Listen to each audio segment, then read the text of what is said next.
প্রশ্নটি হলো গরু মহিষ 7 জনের কোরবানির দেওয়ার নিয়ম। এখন এই 7 জনের মধ্য থেকে কারো টাকা যদি হারাম থাকে তাহলে বাকিদের কোরবানি হবে কিনা?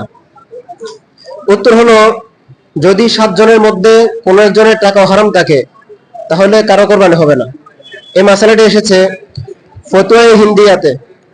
ফতোয়া হিন্দিয়াতে ইবারত হলো আকিলুর রিবা ওয়া কাসিবুল হারামি আহাদা ইলাইহি আযাফাহু ওয়া গালিবু মালিহি হারামুন লা ইয়াকবালু ওয়া লা ইয়াকুলু মা লাম ইখবিরহু আন্না যালিকাল মাল আসলুহু হালালুন ওয়ারিসাহু আও ইস্তাকরাজাহু।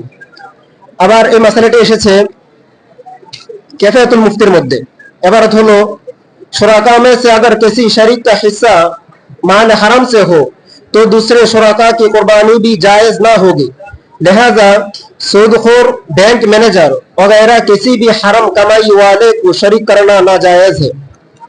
এই মাসালাটা আরো এসেছে আল ফাতওয়াল হিন্দিয়া 5 নম্বর খণ্ড 397 নম্বর পৃষ্ঠা, ফতোয়া দারুল জাকারিয়া 6 নম্বর খণ্ড 450 নম্বর পৃষ্ঠা, কিফায়াতুল মুফতি 12 নম্বর খণ্ড 96 নম্বর পৃষ্ঠা, ফতোয়া দারুল উলুম দেওবন্দ 15 নম্বর খণ্ড 558 নম্বর পৃষ্ঠা, আহসানুল ফতোয়া 7 নম্বর খণ্ড 503 নম্বর পৃষ্ঠা, কিতাবুন নওয়াজিল 14 নম্বর খণ্ড 539 নম্বর পৃষ্ঠা।